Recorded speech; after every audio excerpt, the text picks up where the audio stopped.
So I came out of Cardinal Hill in October, so I was there for 90 days.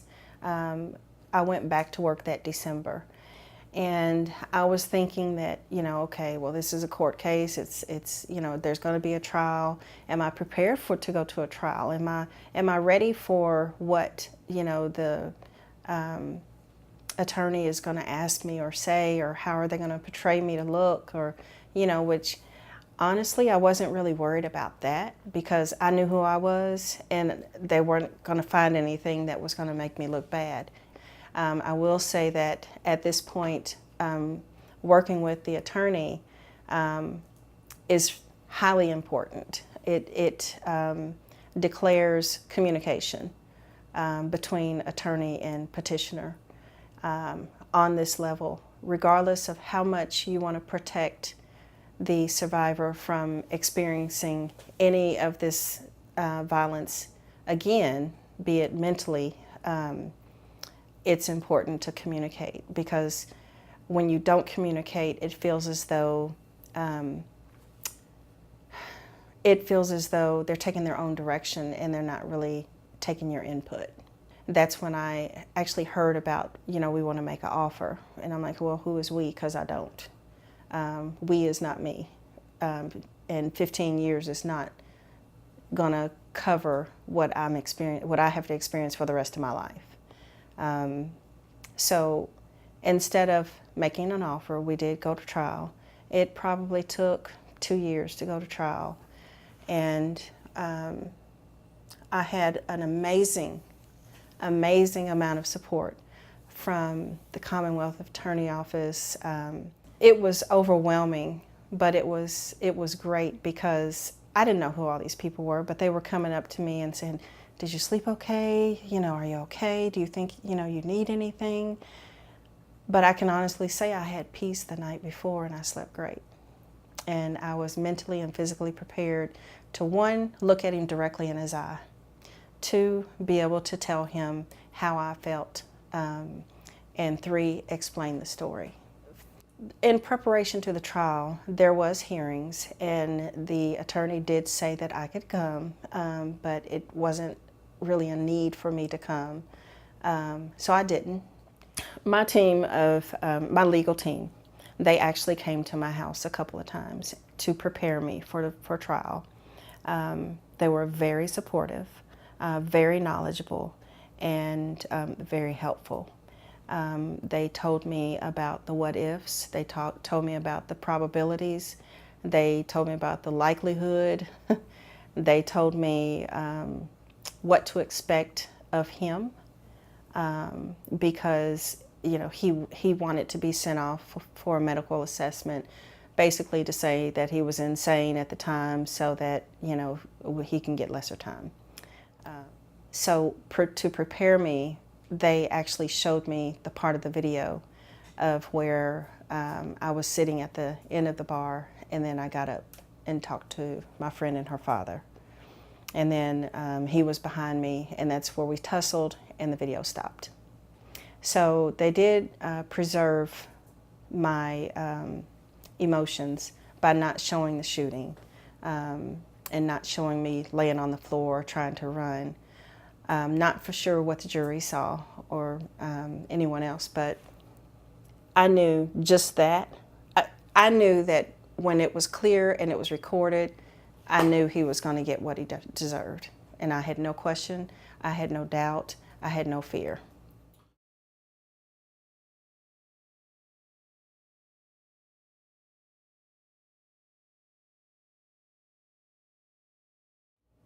So this went on for probably a year and a half to 2 years.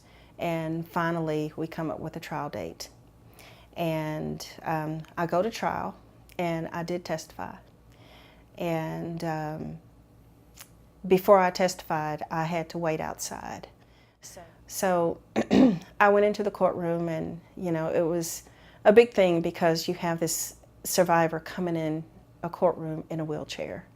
And if you've never been to court before, when the victim or the survivor comes in, you can hear a pin drop. So every nook and cranny my manual wheelchair had, they heard it.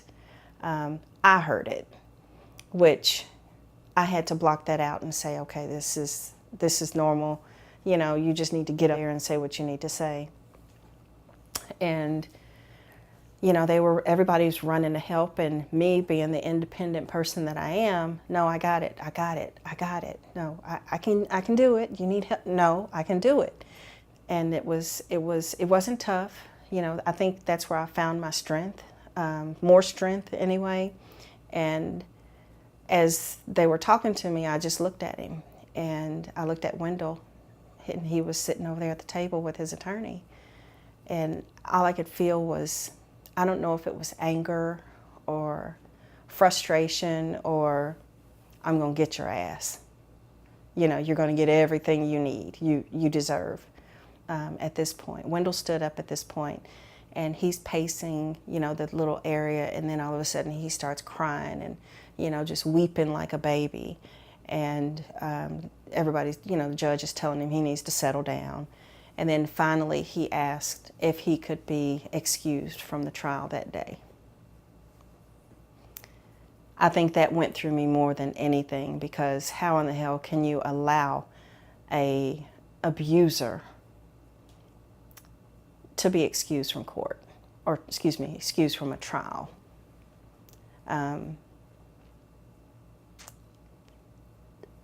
Neither here or there. Even though I was upset about it, it wasn't going to make a difference, because I knew that I had to express myself and tell my story and be transparent to the jury. Wendell's defense attorney, of course, you know, wanted to make him look like a outstanding citizen, which, yeah, there were good traits about him, but not enough to talk about in here. Not after what Wendell had done to me. His attorney was asking me questions during the trial, like, it may have been 3 or 4 questions, and he mixed up Wendell's name with his brother William, and he said, well, you said that you were going here and you were afraid to go in there. And I'm like, no, that's not what I said. I said what I said was, you know, total opposite, and I never intended to go in there. I was driving by. And I think the last thing he mumbled, and I told him he needed to speak up because I couldn't understand what he was saying, and finally he said no further questions.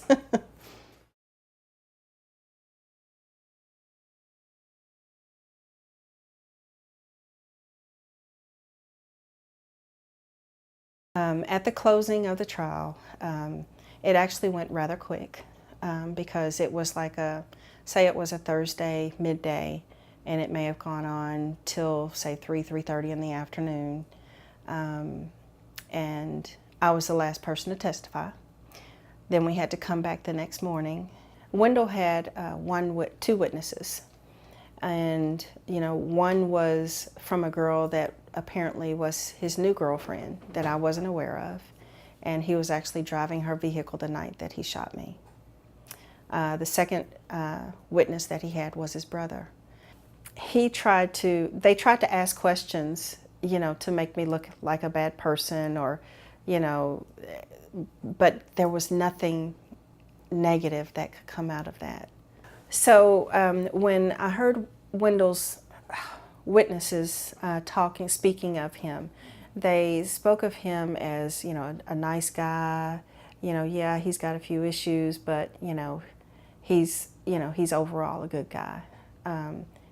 At this point, I knew better, and it just kind of made me mad that they were trying to really make him look good in such a tragic situation that affected me and so many others. And once we were finished, the jury left to elaborate on, you know, the evidence, the findings, and, you know, the video and everything.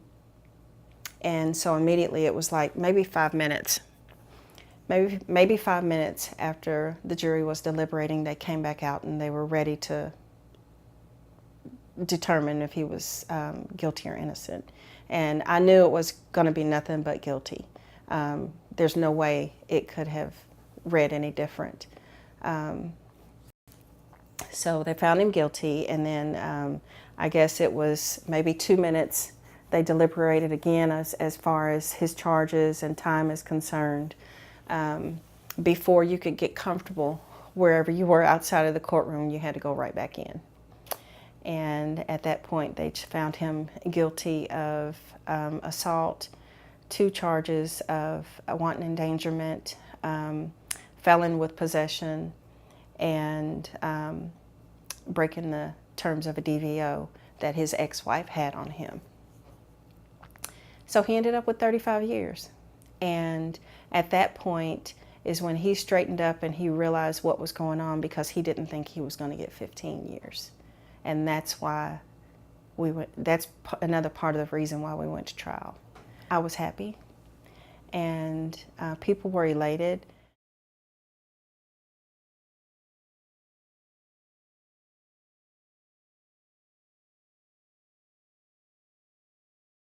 So I prepared a victim impact statement. And that was something that I really had to sit down and think about, because I wanted to really get my point across. I wanted them to understand the extreme injury to my life that had happened. And I thought that I would be able to read it. Well, I never questioned if I could read it. I just assumed that I was going to be able to read it. Because I think, you can read something, but it's so much more powerful coming from that survivor, and you can hear and feel and see the pain, or whatever experience it should be that's stated. So I didn't get to read it, and I was really frustrated about that, because I think the jurors needed to hear what I wanted to say. Maybe they got a copy of it, maybe they didn't, I don't know. But most importantly, I wanted to read my victim impact statement, because that's nothing that you take lightly as a victim. Through this process, the one thing that I did find that I didn't totally agree with was the court system, or actually the legal team, assumed that I didn't want to go to trial. But I had to make it clear that yes, I did want to go to trial. I believe they made that assumption because most victims don't want to go to trial. Most victims do not want to relive what they experienced, because it is traumatic.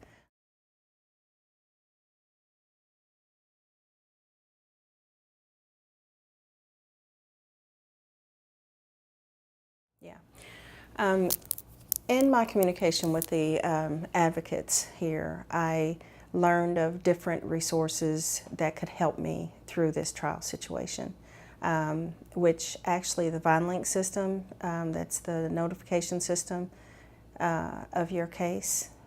It's a really powerful tool, because one, it keeps you aware of what's going on and when it's going to go on, and pretty much where it stands right now.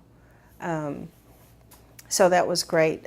Some of the other resources, most of them I didn't utilize any of, like safe housing. I always felt like I was in a safe house. I always felt protected. So that wasn't something that I was alarmed of. I would say a barrier as a victim and utilizing resources is not knowing what they can provide, or how it's perceived. And I think a lesson that I learned is utilize whatever resources you can possible.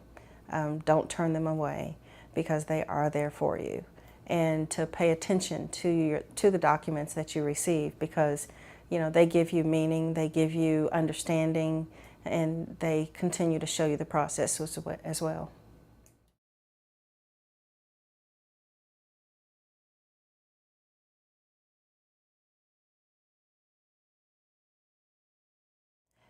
Wendell's case was appealed. However, I learned after the fact that it was appealed, and it was appealed because he felt as though the court system didn't do him correctly. I guess when I was reading it, I was just like, really? I'm like, the nerve. You think, you should have a lesser charge because you left me to die? And I was more frustrated than anything, and angry of his simple mind and selfish thoughts.